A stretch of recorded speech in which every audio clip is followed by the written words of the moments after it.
अब आज की तारीख में पूरी दुनिया में रहने वाले लगभग 800 करोड़ लोगों में से 260 करोड़ लोग या तो ओवरवेट हैं या ओबीस हैं। और एक्सपर्ट्स का कहना है कि यदि मोटापे की महामारी इसी रफ्तार पर फैलती रही तो अगले 11 सालों के दौरान यानी कि सन 2035 तक दुनिया के हर 2 व्यक्तियों में से एक का वजन उसके आइडियल बॉडी वेट से ज्यादा होगा। और मोटापे की समस्या के पीछे एक बहुत बड़ा कारण है लोगों का लगातार भोजन खाना। और लोग लगातार भोजन इसलिए खाते रहते हैं क्योंकि उन्हें लगातार भूख लगती रहती है, और क्योंकि उन्हें हर 1-2 घंटे में भूख परेशान करती रहती है तो उनके दिमाग में हमेशा कुछ न कुछ खाने पीने का ख्याल उठता रहता है। और इस तरह के फूड थॉट्स के होने की वजह से वे और किसी काम पर फोकस नहीं कर पाते या उतने अच्छे तरीके से फोकस नहीं कर पाते जितना कि वे अपने कैरियर को या अपने बिजनेस को आगे बढ़ाने के लिए करना जरूरी समझते हैं।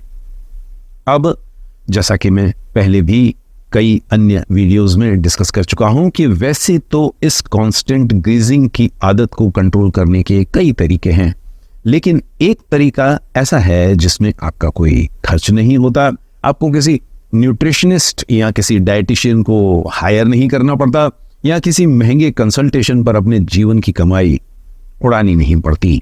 और वो तरीका है फास्टिंग करना, पीरियोडिक फास्टिंग करना, वाटर ओनली फास्टिंग करना। और कई लोग जब इस सॉल्यूशन के बारे में सुनते हैं तो वे हैरान होते हैं, उन्हें लगता है कि फास्टिंग का मेरे खाने पीने की आदतों से क्या संबंध हो सकता है, या फास्टिंग मुझे पूरा दिन कॉन्स्टेंटली ग्रेज करते रहने की आदत से कैसे छुटकारा दिला सकती है। और इसी बात को हम आज यहाँ इस वीडियो में समझने की कोशिश करेंगे।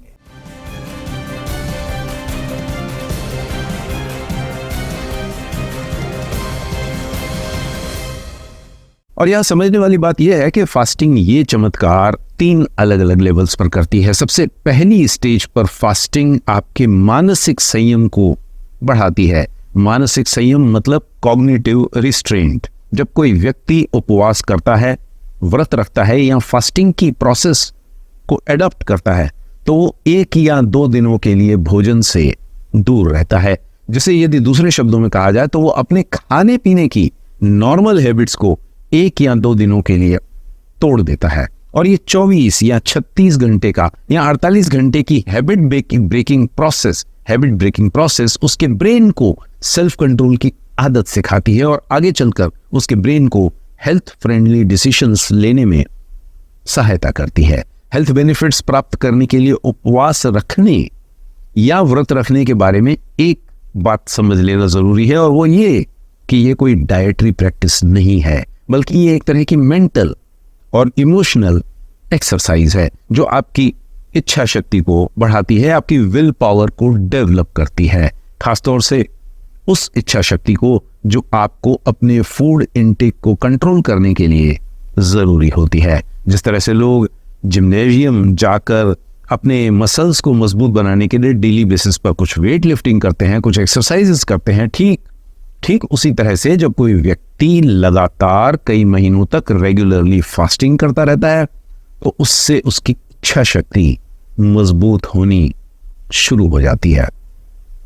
तो ये तो हो गई पहली स्टेज की बात। अब हम आते हैं दूसरे लेवल पर। दूसरे स्तर पर फास्टिंग आपके कुछ फेवरेट फूड्स से लगाव को तोड़ने में आपकी मदद करती है। हर व्यक्ति का अपने सोशल बैकग्राउंड की वजह से, अपने फैमिली ट्रेडिशंस की वजह से कुछ फूड प्रोडक्ट्स से भावनात्मक लगाव हो जाता है, इमोशनल कनेक्ट जिसे कहा जाता है वो हो जाता है। और अक्सर लोगों को लगता है कि शायद वे इस फूड प्रोडक्ट को नहीं खाएंगे तो उसके बिना वे शायद जिंदा ही नहीं रहेंगे।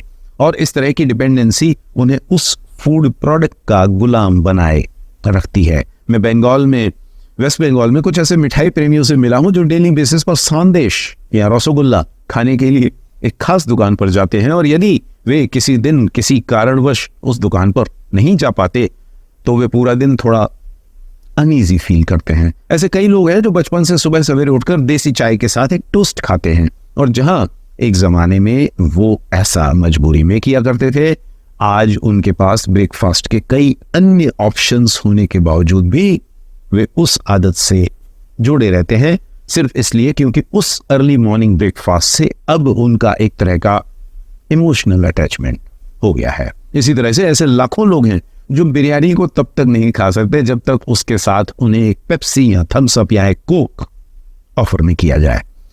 और इस तरह के इमोशनल कनेक्ट को तोड़ने में फास्टिंग आपकी मदद करती है। जब कोई भी व्यक्ति 1 या 2 दिन के लिए पीरियोडिक फास्टिंग करता है और उसके चलते इस तरह के अपने फेवरेट फूड प्रोडक्ट्स से 1 या सिर्फ 2 दिनों के लिए दूर रहता है, तो अचानक उसकी डेली लाइफ की इस तरह की आदतें टूटना शुरू हो जाती हैं, क्योंकि सिर्फ 1 या 2 दिन की इस दूरी की वजह से उस व्यक्ति को ये आत्मविश्वास आ जाता है कि वो इस तरह के फूड प्रोडक्ट्स खाए बिना भी जिंदा रह सकता है। और क्योंकि अक्सर लोगों का इस तरह का भावनात्मक संबंध किसी रिफाइंड फूड प्रोडक्ट से या किसी अल्ट्रा प्रोसेस्ड फूड प्रोडक्ट से होता है, तो उस भोजन से पीछा छूट जाने के बाद उन्हें उसके 3 फायदे महसूस होते हैं। पहला, उनका वजन ऑटोमेटिकली कम होने लगता है। दूसरा, वजन कम होने की वजह से ही उनके जीवन में जो अन्य क्रॉनिक डिसीजेस का फैलाव था वो भी कम होने लगता है। और तीसरा, उनकी मेंटल हेल्थ सुधरने लगती है, वो अपने काम पर बेहतर तरीके से फोकस कर पाते हैं। और फाइनली तीसरी लेवल पर, 2 लेवल्स पर हमने ऑलरेडी बात की, तीसरी लेवल पर फास्टिंग आपकी फूड क्रेविंग्स को रोकने में जो सहायता करती है वो होती है आपका इमोशनल रेजिलियंस बढ़ाकर।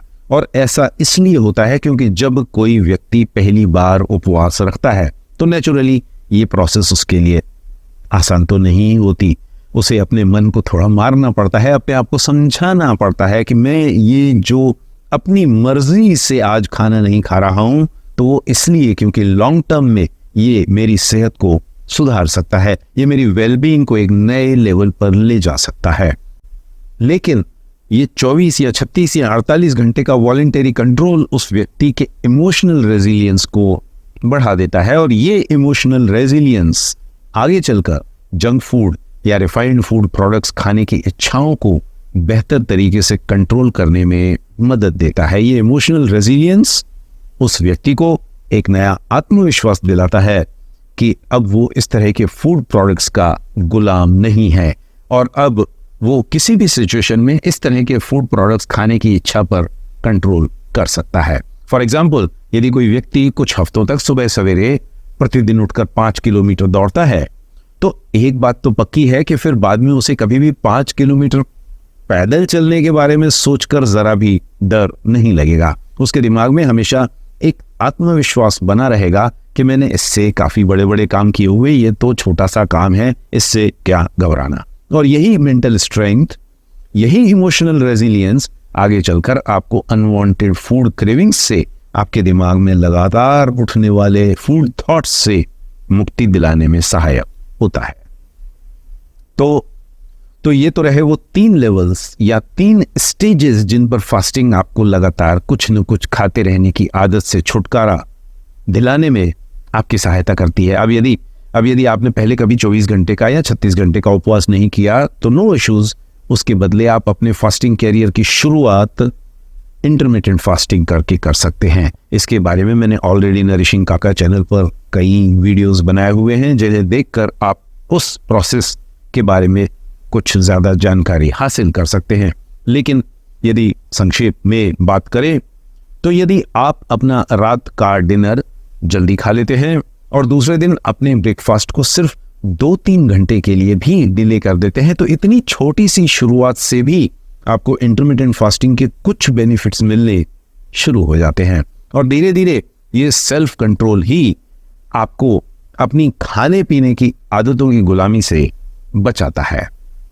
अमेरिका के एक बहुत बड़े ऑथर हैं नील डोनाल्ड वॉल्श, और उन्होंने एक बहुत ही महत्वपूर्ण, बहुत ही सिग्निफिकेंट बात कही है जो कि हम सबके लिए जानना और समझना जरूरी है। और वो बात है कि life begins at the end of your comfort zone.